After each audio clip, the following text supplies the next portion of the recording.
சரவணபவ. இந்த பதிவு தமிழ் புத்தாண்டுக்கான சிறப்பான பலன்களை காணவிருக்கிறோம்.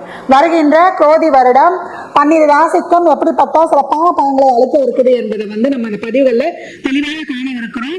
அன்பர்கள் பதிவை முழுமையாக கேட்டு இது சொல்லியிருக்கின்ற இறை வழிபாடுகளையும் சாத்வீக பரிகாரங்களையும் பின்பற்றி இந்த ஒரு வருடத்தை திறம்பட தொடர்ந்து வந்துடலாம். பலராக திருச்செந்தூரில் வீற்றிருக்கும் முருகப்பெருமானின் பொற்பாத கமலங்களை பணிந்து 12 ராசிக்கும் இந்த தமிழ் புத்தாண்டு எப்படிப்பட்ட சிறப்பான பலன்களை அளிக்கவிருக்குது என்பதை தனித்தனி பதிவுகளாக துல்லியமான பதிவுகளாக காணவிருக்கிறோம். அன்பர்கள் பதிவினை முழுமையாக கேளுங்க. இதில் சொல்லியிருக்கின்ற இறை வழிபாடையும் ஆன்மீக பரிகாரங்களையும் பின்பற்றி இந்த ஒரு வருடத்தை சிறப்பாக செயலாற்றிக் கொள்ளலாம். சிம்ம ராசி சிம்ம லக்னத்திற்கான பலன்களை காணவிருக்கிறோம். இந்த தமிழ் புத்தாண்டு குரோதி வருடம் எப்பேற்பட்ட சிறப்பான பலன்களை அளிக்கவிருக்குது அப்படின்னு பார்க்கும்பொழுது சிம்மத்தை பொறுத்த வரைக்கும் 4 பக்கம் 4 ஏவுகணைகள் இருக்கிற மாதிரி இருக்கும்.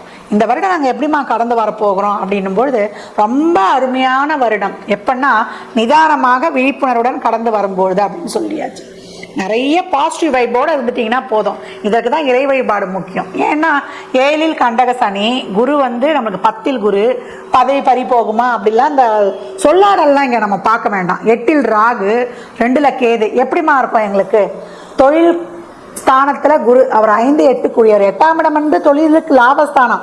லாபாதிபதி அந்த இடத்துக்கு உட்கார்ந்துருக்காரு. அப்படி பார்க்கலாம் நம்ம. இப்போ இதே குருவானவர் உங்களுக்கு சிறப்பா இருக்காருன்னு வச்சுக்கோங்க. தொழில ஒரு ஊதிய உயர்வு, உத்தியோக உயர்வுடன் கூடிய ஊதிய உயர்வு அப்படின்னு எடுத்துக்கலாம்.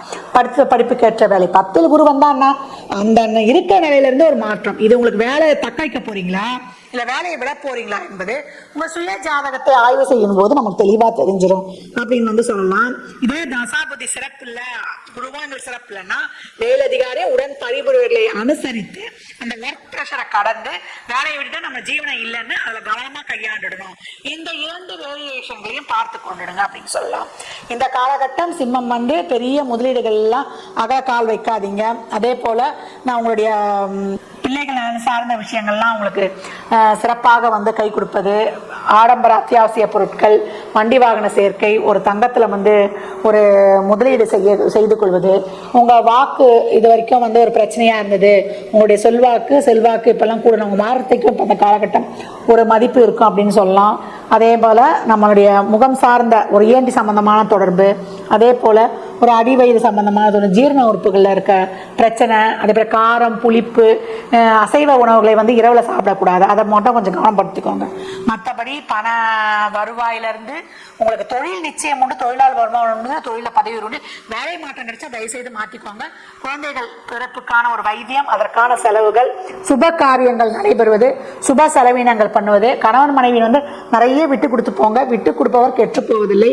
அறியாத தெரியாத தொழில்களை நம்ம முதலீடு செய்யக்கூடாது. யூக வணிகங்கள்ல கவனமாக செயல்படணும். மற்றபடி உங்களுக்கு உடல்நிலையில் ஏதாவது பாதிப்பு, உங்கள் கலத்தரத்தின் உடல்நிலையில் கூடுதல் கவனம் தேவை. அப்போ எதிர்பார்ப்புலையும் கவனம் தேவை. தசாபுதிய சிறப்புனா உங்கள் உடல்நிலை கவனம் தேவை. அதே போல் உடற்பயிற்சி கண்டிப்பாக செய்யக்கூடியவர்கள் நீங்கள். இந்த உடற்பயிற்சின்றீங்களே செஞ்சுட்டா சரியாயிடுமாமான்னு கேட்கக்கூடாது. பண்ணி பாருங்க, நீங்களே கமெண்ட்ல போடுவீங்க. அப்படி சிறப்பாக வேலை செய்யும். சனியை பொறுத்த வரைக்கும் ஆக்டிவாக இருக்கணும். சோம்பேறித்தனமாக உட்காரும்பொழுது தான் அவர் நம்மளை முடக்கி போட்டுருவாரு அப்படின்னு சொல்லலாம். இப்போ 4ஆம் இடத்தை 2 பேரும் சேர்ந்து பார்க்குறாங்க. அப்போ ஆக்டிவாக இருக்கும்பொழுது உங்களுடைய சுகஸ்தானமும் வலுப்பெறும். இதெல்லாம் பண்ணிட்டீங்கன்னா உங்களுக்கு எந்த ஒரு சுகக்குறையும் வராது.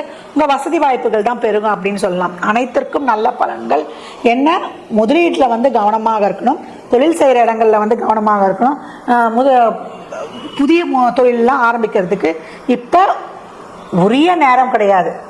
மேலே மாற்றம் கிடைச்சா போயிடணும்னு சொல்லியிருக்கேன். உடல் ஆரோக்கியத்தில் வாய் வார்த்தையிலெல்லாம் வாக்குறுதிகளை தேவைப்பட்டால் மட்டும் கொடுங்க. தேவையில்லாமல் வாக்குறுதி கொடுக்காதீங்க. கமிட்மெண்ட்டில் கவனமாக இருக்கணும். காரியத்தை செய்து முடிச்சுட்டு தான் வெளியில் சொல்லணும். எதிர்பார்வைகளிடம் கவனமாக இருங்க. அது இங்கே வலியுறுத்தப்படுகிறது சிம்மத்திற்கு அப்படின்னு சொல்லியாச்சு. ஏன்னா நீங்கள் நிறைய மண்டையில் போட்டுக்கிட்டே இருப்பீங்க. அந்த ஓட்டங்கள்லாம் கொஞ்சம் நிறுத்தணும். எது தேவையோ அதை மட்டும் தான் சிந்தனை செய்யணும். இந்த காலகட்டம் சிம்மம் விழிப்புணர்வுடன் கவனமுடன் திறம்பட திட்டமிட்டா சிறப்பாக இந்த காலகட்டங்களில் கடந்து வந்துடலாம். சிம்மத்திற்கு தொழில் நல்லா இருக்கும் அப்படின்னு சொல்லியாச்சு.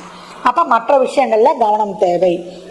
வீறு கொண்டு நடை போடலாம். இந்த பலன்கள்லாம் கோள்களின் கோச்சார நகரத்தை சொல்லப்பட்டிருக்கு. உங்க சுய ஜாதகத்துல இப்ப என்ன தசாபதி நடக்குது, அது எதற்காக உங்களை ஊக்கப்படுத்துது, திருமணம், குழந்தை பாக்கியத்திற்கா இல்ல பொருளாதார முன்னேற்றத்திற்கா என்பதெல்லாம் உங்க சுய ஜாதகத்தை ஆய்வு செய்வதன் மூலம் மட்டுமே நாம் தெள்ள தெளிவாக அறிந்து கொள்ள முடியும்.